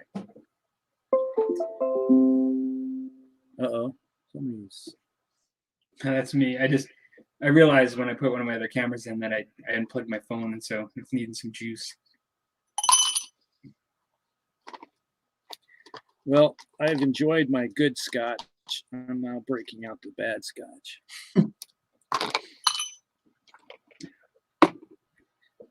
Bad scotch is the Which bad. means ice. I'm bringing out the cheap stuff. All right. You got the $55 stuff right here. That's on sale at $55. Or else I can bring out the massive bottle that cost me $15. So if I'm going to increase my intake, I probably will go with the cheaper stuff. But it's peated. It's kind of like Johnny Walker.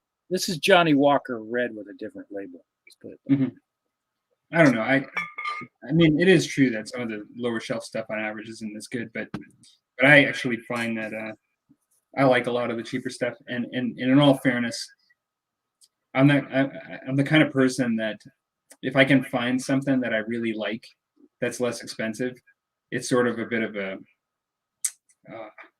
I don't know. It's a bit of it's a triumph. nice. Because Yeah. there are certain times I like stuff less expensive, better than the higher end, right? And when you can find that, that's the ultimate. Well, there's who makes what's the name of the darn stuff? I have to go find it. It comes in a big giant plastic bottle. You get like 1.75 liters of the stuff, and it costs you like $18. And it is pretty decent for the price. It's not going to win any Blue awards. Electric? It's a Blue Electric. no. I'd have to go get the bottle to look at it. I got Chris. some over in the other room. Haven't seen Walkabout Games in the house in a while. I guess we are on a little later than usual. We've changed up our show a bit tonight, and it makes it run a little differently. I mean, like normally, it's a lot of discussion, and constant. We're doing paint and chat tonight, and we've been painting. I've kind of getting close to the finishing of what I'm going to paint for tonight because I'm letting stuff dry. But we've been painting for, I don't know, at least an hour and a half, because I know we didn't start right at 8 my time. No, it was like 8:20, I think, when we started, and then we went to a little discussion for a little bit, and then we delved into actual painting. Yeah. Right now, I've did most of what I wanted tonight. It's like I've been working on these Battletech miniatures here. Yeah. You see there, and I put the wash on the legs. It's like I got the dark ash and gray on the legs, and I put a wash over to darken them up and get into the creases. And then we'll go back over with ash and gray and a mixture of ash and then a little bit of what the heck is it? Administratum gray. Yeah, to lighten it up just a little bit, give some contrast. But I got to wait for that wash to dry. Very Silent Mouse is calling me out in the Battletech room. So why isn't Palmer into big stompy robots? Peer pressure. Well, you actually are. I admire. Like, was it 3 years ago when 3 years ago when I started doing the thoughts from an inner sphere, we did have a discussion about mechs on site, talking back and forth. Yeah. And you basically said, I don't know enough about it. Just go with it. Yeah. And I like my, my old metal Battletech miniatures that I did buy and paint, and I've not painted all of them. There's certain aspects to it that I really do like. I almost don't want to talk here about the stuff that kind of maybe not as much kind of interested as some of the other games I play. Because in some ways, like the Star Trek game, right? The old Star Trek game, Starfleet Battles. So in a lot of ways, like Battletech, Starfleet Battles, they really appeal to me in the retro, because I really do like the retro nostalgic aspect of some of that. And even though Battletech is actually quite alive now and like doing really well and moving on in a lot of ways, even with keeping still true to like the old rules, but there were certain aspects to the gameplay that I struggle with a little bit. And I've asked myself whether I should give it another try. My friend Dan, that was on the last show, that jumped in, that actually I play Crisis Protocol with, he got some of the Kickstarter and he would like to play, and I'm sure I wouldn't have to twist his arm at all to jump in and do it. And there are folks that are local here that play. There is actually a Battletech scene in Calgary, but I have a lot of other stuff I play and that I really enjoy, and I've just struggled a bit to go back to it with just some of the gameplay stuff, like when I tried it last time. So I don't know. It just might be me, like, that I just need to give it another shot, like, because it is true sometimes when you're just trying things out, it isn't the full experience or whatever. But I'm actually kind of in dangerous territory here. I feel like I'm a little outnumbered. It's like coming into the den, the Battletech den, and like, start to talk smack. It's like I've been playing Battletech since mid '80s when it first came out. I remember when it first came out as a board game. It's actually a fairly easy game. And it's like there's so many different rules you can add to the thing. It's like an onion, you just keep adding on if you want to. You don't have to add everything either. You just go with what you want. Make it as complicated as you want, or as least complicated. Like Cathiel Mechworks says, maybe give Alpha Strike a try. To be honest, I really didn't want to do Alpha Strike because I actually wanted to play the traditional game. And I mean, I'll just say it, like what the issue I had.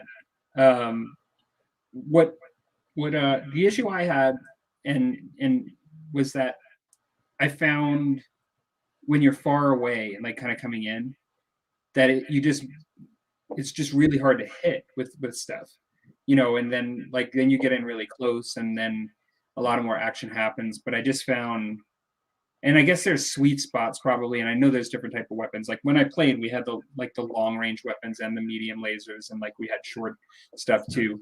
But I just found at the greater distances, it was like almost impossible to hit each other. And then like you would close in, and then things would have like escalate really fast. And I don't know. And then I don't know. I just wasn't sure like about the experience, of it. I like the concept of it, and I like the miniatures and everything. And maybe part of that is I remember pretty clearly like the modifiers, like the large, like all the modifiers when you're going in, so if you move and you don't move, and or like the negatives for that, and the distance negatives and all that stuff. But yeah, no, I mean, I probably need to give it a try again. I do quite respect the game, like what it's achieving, and I like I like the depth to it that's available. Because I think you know me, Rusty, in the sense that it's not really like I'm not necessarily looking for simplicity. I like the fact that if you want to use it, there's a rule that you can pick up a broken leg on the ground and club somebody over the head with it. Like there's just like really cool rules. There's so much in there that you can use if you want. And I remember going into the water so I could actually try to dissipate some heat and things like that. And I was trying to use the rules too. But yeah, I don't know. I just I'm trying to think. Yeah, we've been playing. I'm in 2 current campaigns. It's like my brothers and family.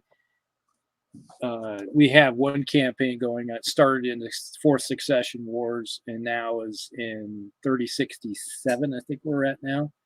Mm-hmm. And some of our pilots are just god pilots now. That it's like make the clans look like they're pipsqueaks for skills. And then the same thing is now we're playing in the 4th Succession Wars, and my other group was my son and his friends. And what we've done is that you start using the skills that you can pick up. Like doing certain things gives you points that you could use to buy,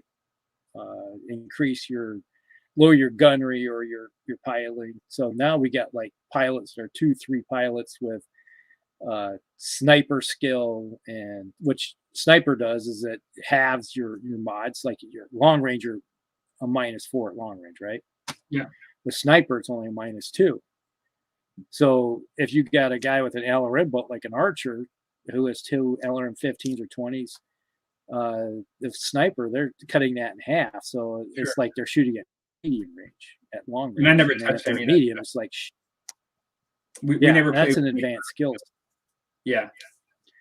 Now that's advanced rule stuff that we tossed in, and then you could have weapon specialists. Let's say, oh, I'm weapon specialist LRMs, and I got sniper with that because they bought both of those eventually, and so that gives them minuses to hit also. And then just say you got a 2 gunner that's running around with sniper and weapon specialist, so he's hitting guys at long range, hammering them hard, long before they even get into the medium laser range. So they're just softening up targets quickly now. Sure. And you have like our original 4 guys that we started with our Lance original. They're all like have skills like that, and we keep adding on some newbies. They're like 4 or 5 pilots and stuff like that. They can't hit the broadside of a barn. They're leaning against it, like you said when you started playing. And I keep trying to get Mel to come over to play. Yeah.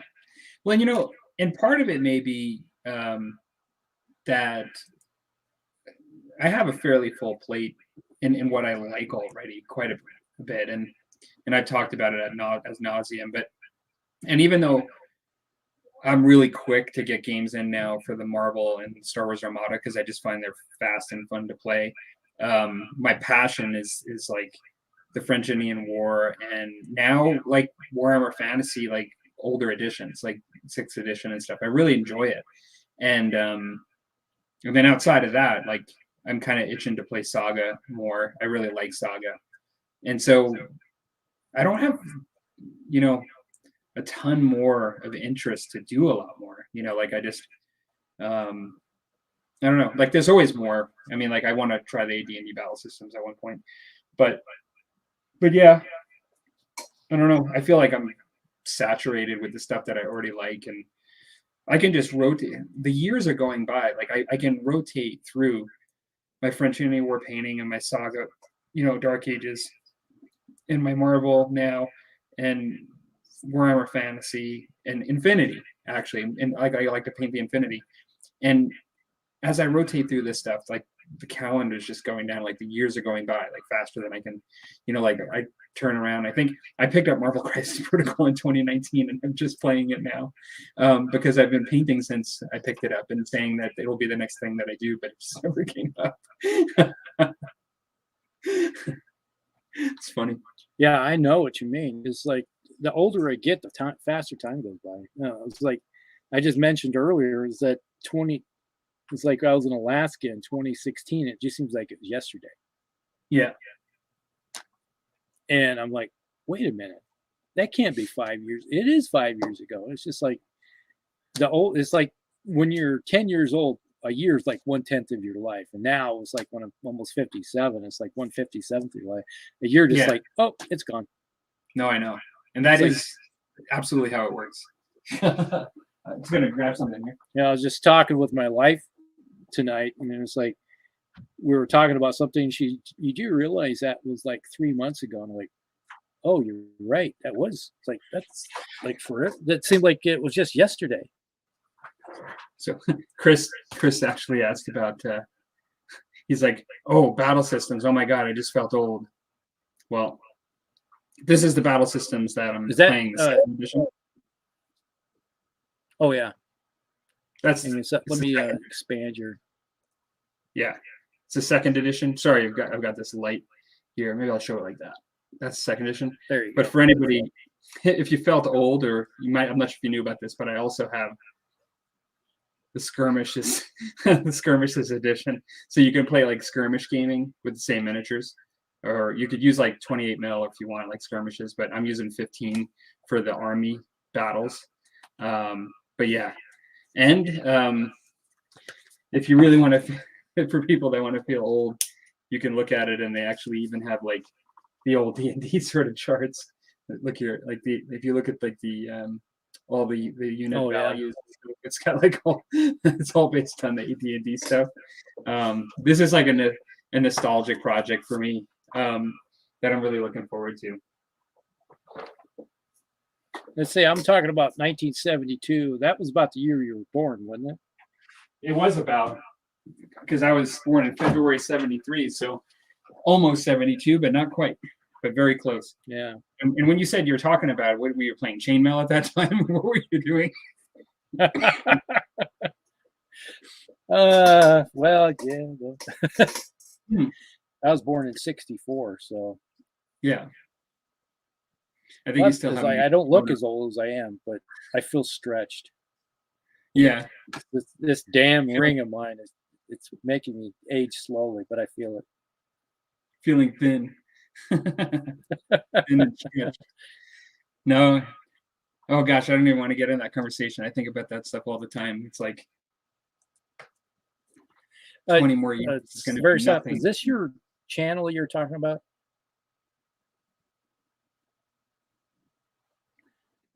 Silent Mouse, is that your channel?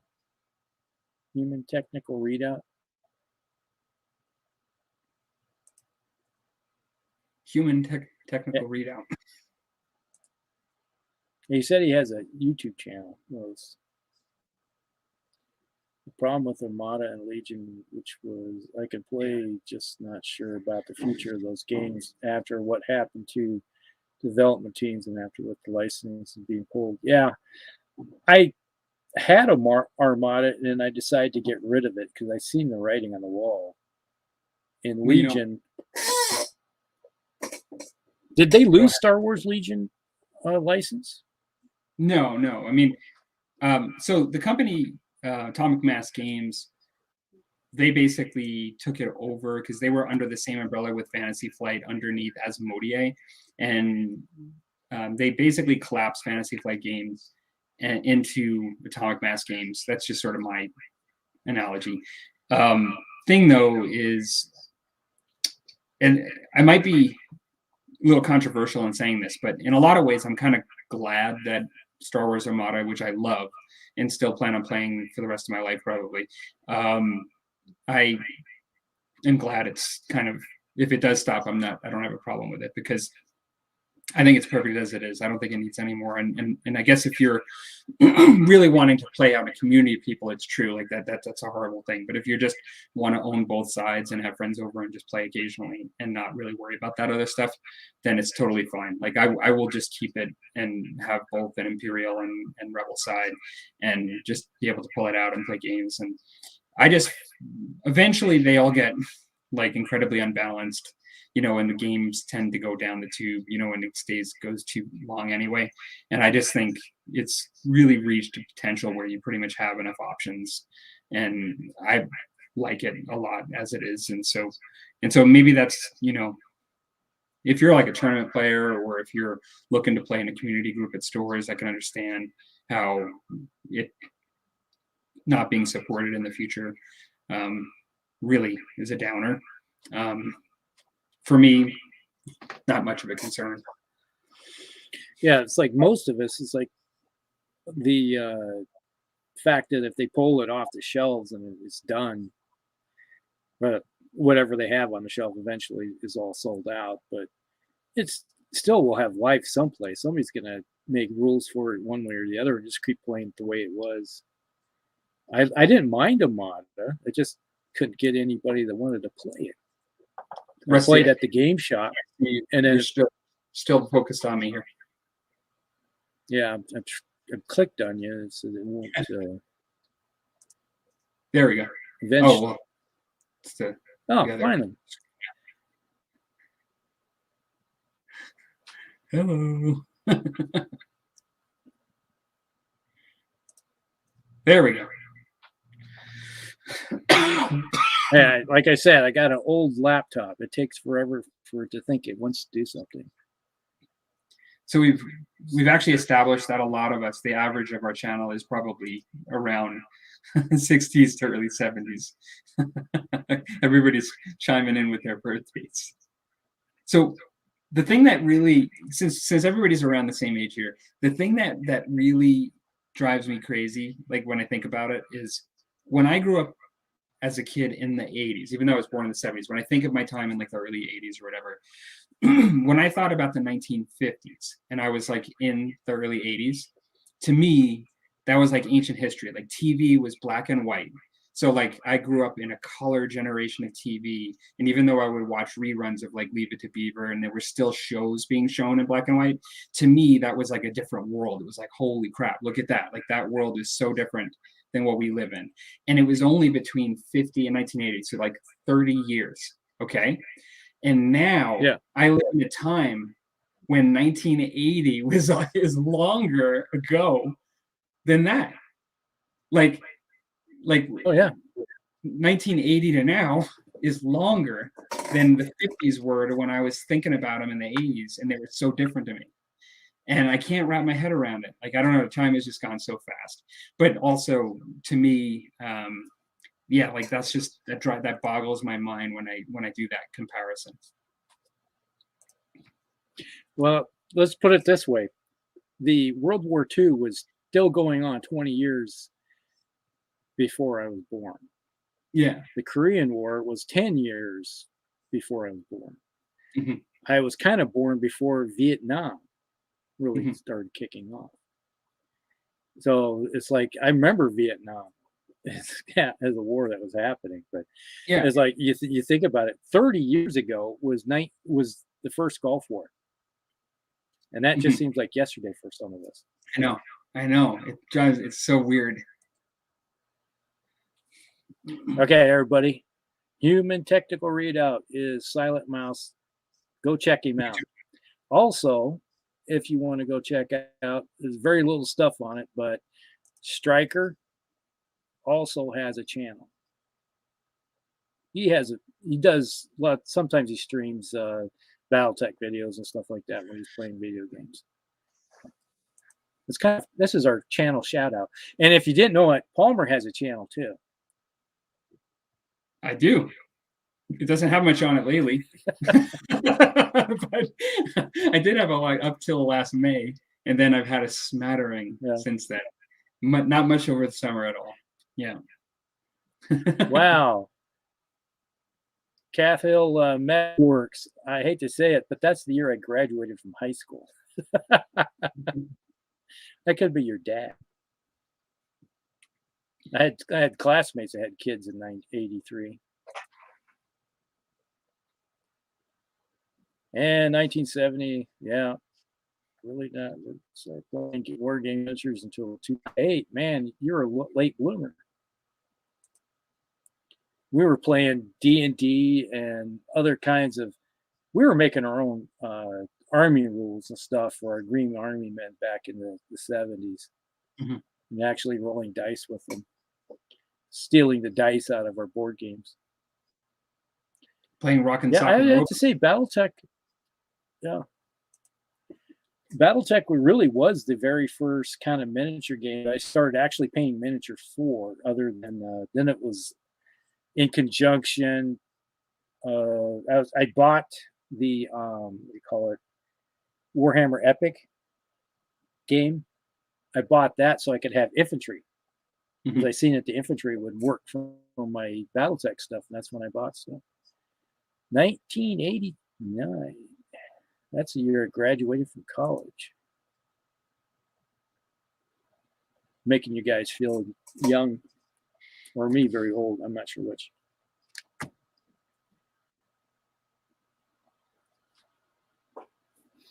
Well, I actually didn't.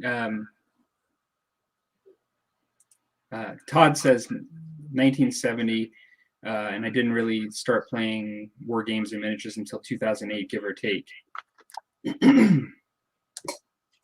But I am similar in some ways in that I started with D&D totally like when I was young, in the 80s. But I had a stint with Warhammer Rogue Trader. So 40K, like the first version, in the late 80s. And so I did actually play that, but then I stopped for the rest of high school and all of college. And actually, I had a little bit of Warhammer Fantasy interest, like when I was actually early into my career. And then I kind of talked about that before, where it's like people dropped it immediately and then I nobody play with. But then I didn't really start gaming until like seriously until like 2012. And then like it really became, so I had smatterings of it, and I had D&D and some Warhammer experience when I was younger, but really I'm not somebody that war game like my entire life. During college, I was just not thinking about anything like other than just college. Well, when I was, we had a D&D group that played on the floor, or had guys come in from different areas. We'd play, we'd have a session about once or twice a month, depending, just go in the lounge and play. But most of the time it was just chasing tail or drinking. I'd say the major activities in college, or playing rugby, one of those, which involved a lot of drinking also. I've heard.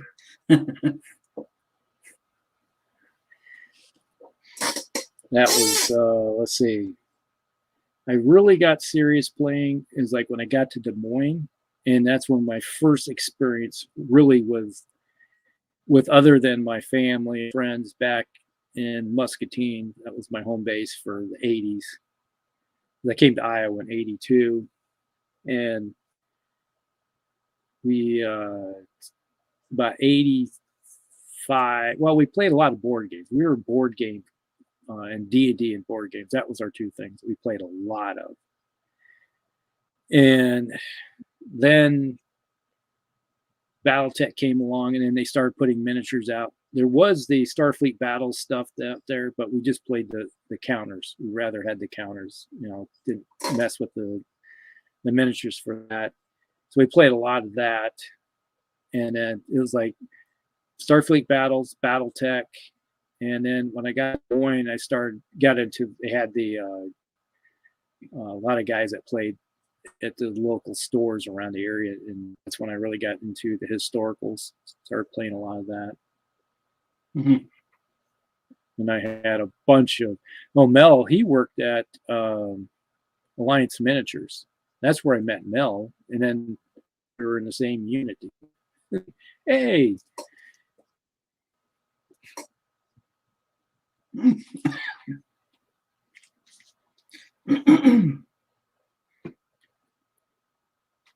Cahill Mechworks. Is that the name of your channel? Is that one? Or is it Mechworks? I can't remember.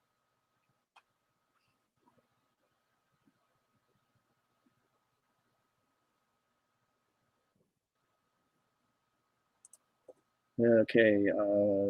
Silent Mouse is Human Technical Readout. That's the name of the channel.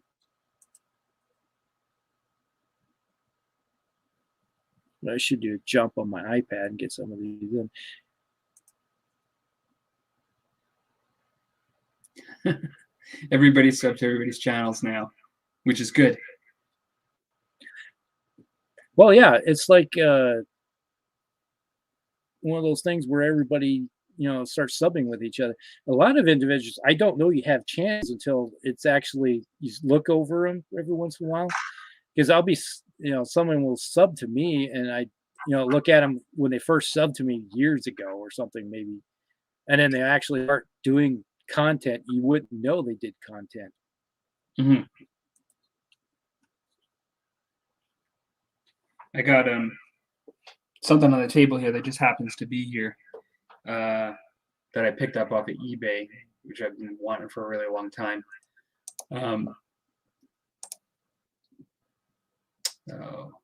Don't tell me. Of course I pulled out the stupid camera so I could get some juice in my phone. Here we go. All right. It's this guy here.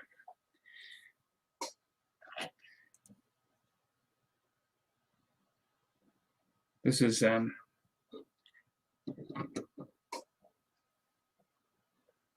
right, let me expand you here.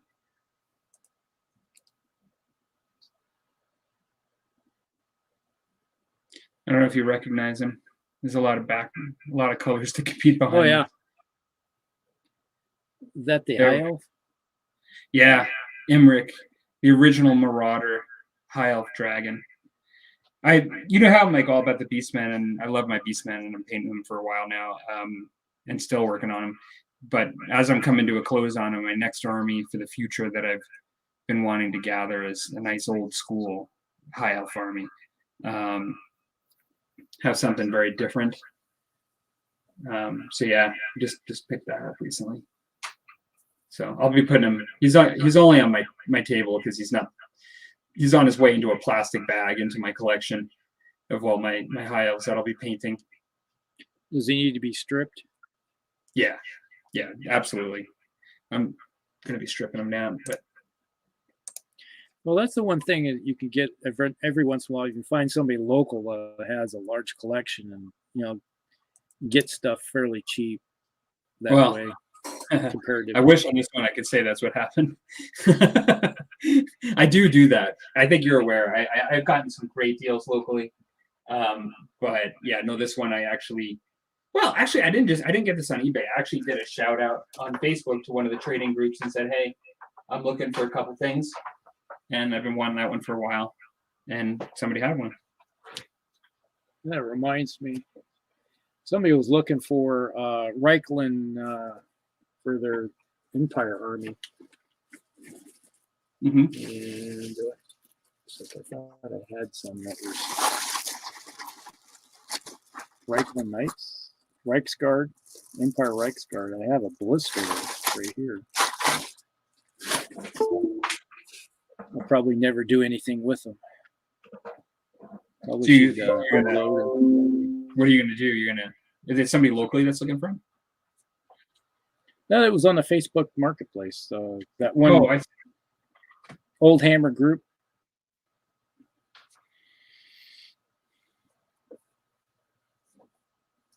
Yeah, I've sort of moved away from using eBay for a while.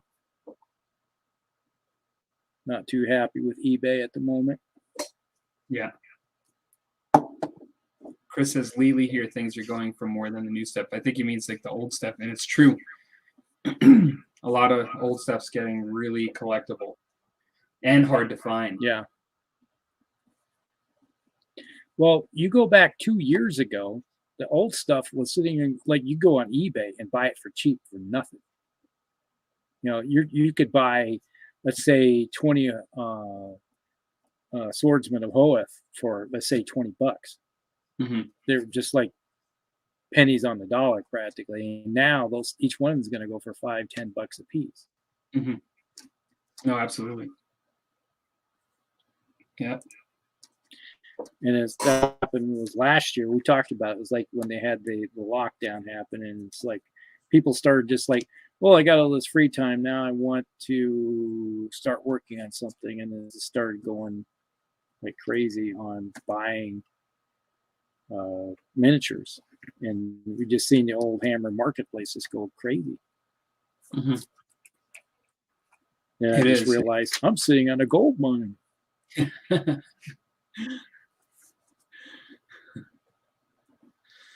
Well, I think time to go. Me, I think, yeah, I mean, this is probably past our usual time, I would say, but yeah, I've got about 11:30 here.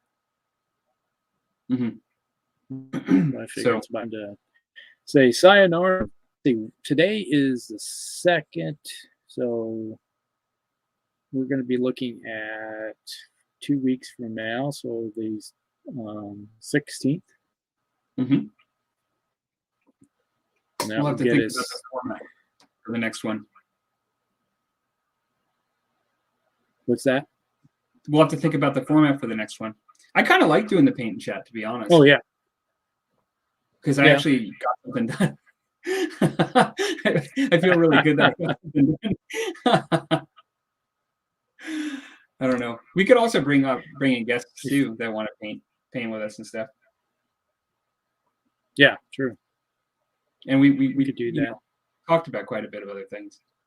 It was kind of fun.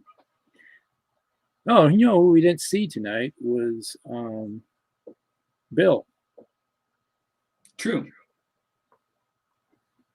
This is true. We will have to. Normally he hops in here. Mm-hmm. Well, all right. Which is interesting. I see him all the time over on Facebook, but he wasn't around tonight. Yeah. All right, everybody. Well, thank you very much for the great conversation and good time, as usual. Oh, yeah. Very Silent Mouse said he could join as a human technical readout next time, maybe. Absolutely. Yeah, if you want to. So, if we're doing a paint and chat, yeah, we'll put the word out. I wasn't sure if he meant like he's going to come in with the name Human Technical Readout instead of Very Silent Mouse, or whether he means you to jump in. That'd be good to jump in. And you do know that if you do join on one of our shows, then you get to be part of the big show at the end. That's right. And I'm sure actually he was there. He was at least there at the end of the season. I'm not sure if he was on the last show, if he remembers, but we do invite as many as we can of our guests for the season finale. And so you're kind of joining the club. Once you come on, you're kind of part of the club. So, all right, good times. Very happy with the work completed and the fun chat. See you guys on the next one. 2 weeks on your channel. That's right. All right, everybody. We'll see you in 2 weeks over at Palmer's channel, and glad you all came over and joined the chat. It was a fun night. And talking and getting caught up on things and kind of knocking the rust off everything. All right. Exactly. We'll see you all in next one. See you, everybody.